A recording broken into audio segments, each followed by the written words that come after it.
තාත්තට පානිය දාලා තාත්තගේ බිස්නස් වැඩ වලට උදව් කරා. ඉස්ට පෙරේන මේ නිල් පාට ගෑස් එක නෑ කහ පාට එක තියෙන්නේ. කලින් කියන්නේ තාත්තේ ගෑස් එක දුන්නා.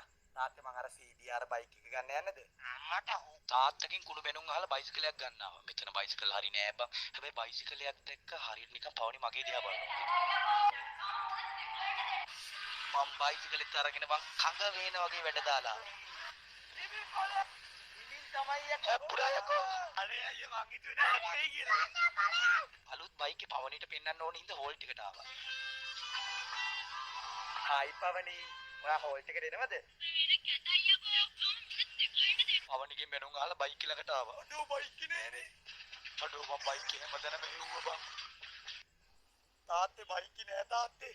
මට ඕක තමයි බං මගේ ජීවිත කතාව. තාත්තේ මං දවස් දෙකක් කාලත් නෑ රීලත් නෑ මං ගෙදර එන්නම් තාත්තේ.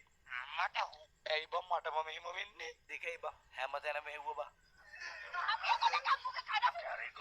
ගාල්ලේ තියෙන හැම පටිකාවත් එකම බැලුවා බං. බයික් එක හොයාගන්න නෑ. අයියේ දවස් දෙකකට කලින් මගේ CBR බයිසිකලයක් නැති වුණා. මම පොඩ්ඩක් බලන්නද? මට මල්ලිගෙන ආරය. මං හැමදැනම බයික් එක හෙව්වා බං. අඩෝ මගේ බයික් එක නේද? මං ඉතින්ට ඇවිල්ලා චෙක් කරා මගේ බයික් එකද කියලා. මගේ බයික් එකේ පොඩි කෑල්ලක් ඇවිල්ලා තිබ්බා මෙහෙක් කළා. අයියේ මේක මගේ බයික් එක නෙවෙයිනේ. කලින් කියන්නේ රැයක් දවාලක් නැතුව බයික් එක හෙව්වා බං. සමහරලාට ගෙදර ආවේ හිස්සති. මොන ජීවිතයක්ද යකෝ මේ? මැරෙන්න තීරණය කරා බං. අද මැරෙන එක මැරෙනවා. වැඩක් නෑනේ බං ජීවත් වෙලා පාලමෙන් පයින්න ගත්තා. කෝල් එකක් ආවා. හෙලෝ. අඩෝ.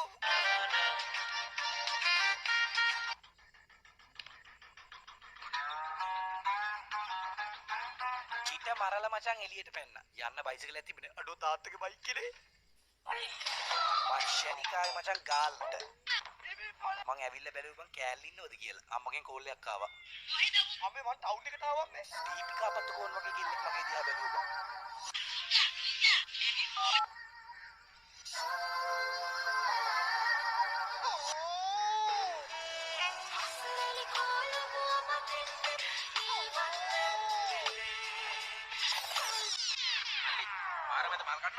අපි යන්නේ බෙල්ල උඩින්ද? යකෝ මං හීනයක් දැකලා තින කෝ කෑල්ල. තමුසි මේකෙන් දෝ යාවේ. ඔබ එහෙන කැතයි යකෝ. කෑල්ල මට බැලලා ගියා බං මං ෂෙරික කෑල්ල වල්ල ගන්න බයික් එක පැත්තකින් තියලා දිව්ව මං කෑල්ලක පැත්තට.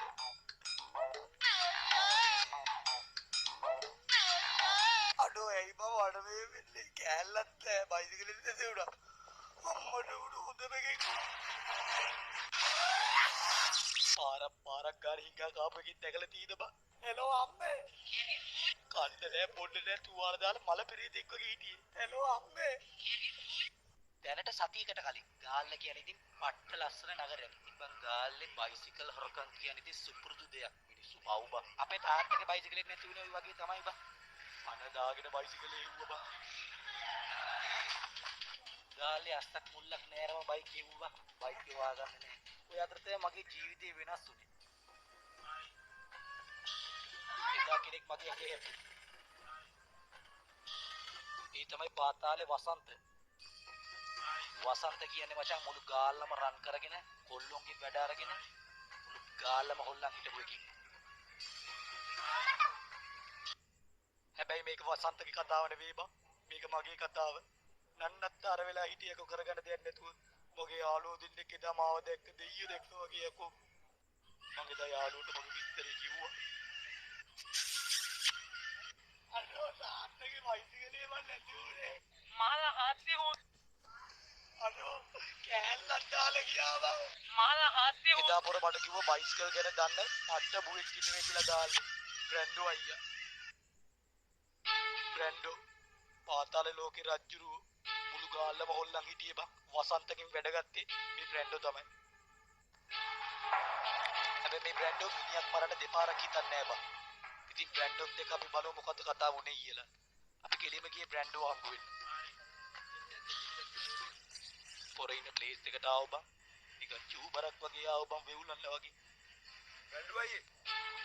බ්‍රැන්ඩෝ අයියේ. බ්‍රැන්ඩෝ අයියේ.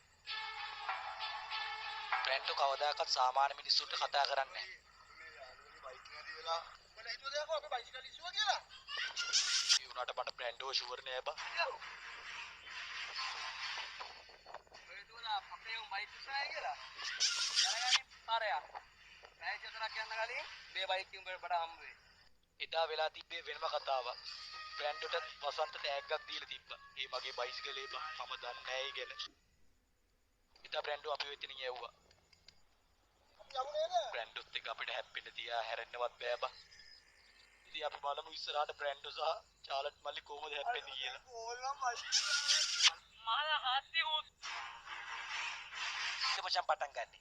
මගේ නම චාලට්. ගෑස් බිස්නස් තමයි අපේ තාත්තා කරේ. මං ඉතින් ඒකට සපෝට් එකක් දීගෙන හිටියා. දවසක් මං දැක්ක දීපිකා පතුකොන් වගේ කෙල්ලෙක්. අඩෝ එකේ ගෑස් දෙක, එකේ කන් දෙක, තෝල් දෙක. මට නිකන් හිතුනේ එදා ඒකේ මගේම තමයි කියලා මචං. එදා අප පළවෙනි බස් එකේ මේ කෙල්ල ගියා බං. ඊළඟ දවසේ උදේ පාන්දරම ආවේ ඒක බලන්න ඕනින්ද බස් හෝල්ට් එකට. අඩෝ මං අතර වටේ බැලුවේ ඒ කියාවේ නෑ බං. මට ගෑසුත් එපා වුණා බං. අඩෝ ඇයි බං මටව මෙහෙම වෙන්නේ? අඩෝ කෙල්ල මං ඉන්න පැත්තටනේ බං එන්නේ. මේක සිහිනයක්. මේක සැබෑවක්ද? එන්නම් මං ගෑස් වලට කැමතියි. ෂේප් එකේ ඊළඟ දවසේ මචං කිට්ට මරලා ආවා. අද මං නම්බරේ දෙනවයි කියලා හිතාගෙන පුතේ මචං බස් හෝල්ට් එකට ආවා. අඩෝ කෙල්ල එනෝ මචං.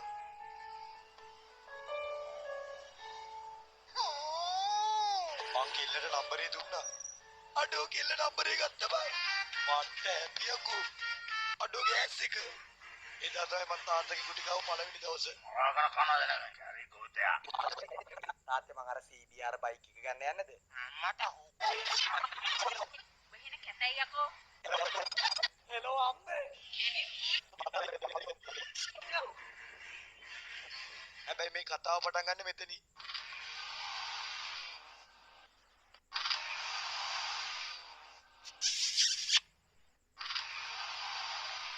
මුළු දවසේම බඩගින්න හිටියේ බං.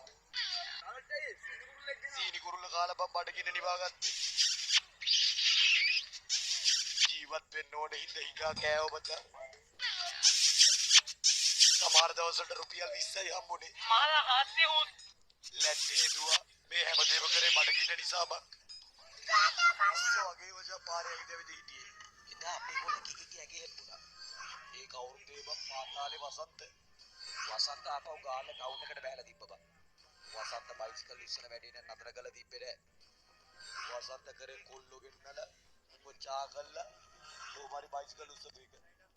ඉතා උනලු CBR බයිසිකල් දීද කියලා. වසන්ත හැමදේම කරන්නේ බ්‍රැන්ඩෝ වෙනුවේ.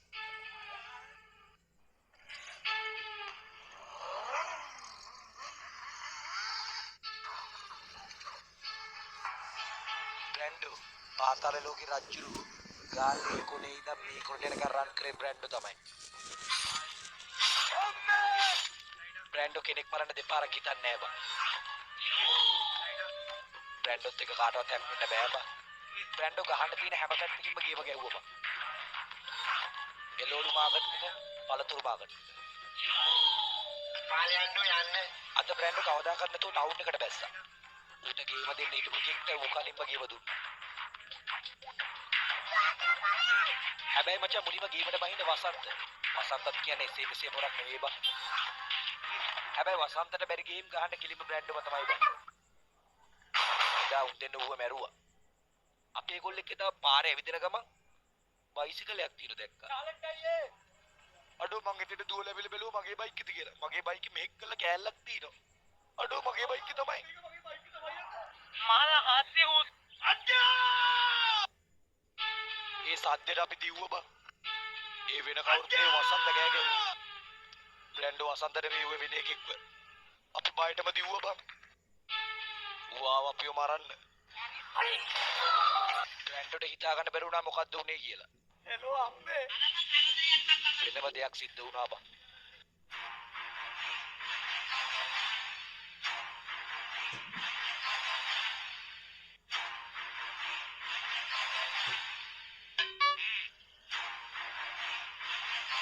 මට හිතුණා මේ කතාවේ අවසානයේ එදා තමයි සිද්ධ වෙන්නේ කියලා.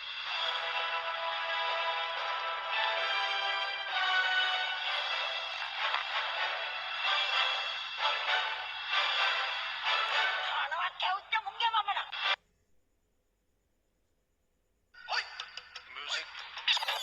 බොක්ක මේකට කියන්නේ වැහි නැටුම කියලා.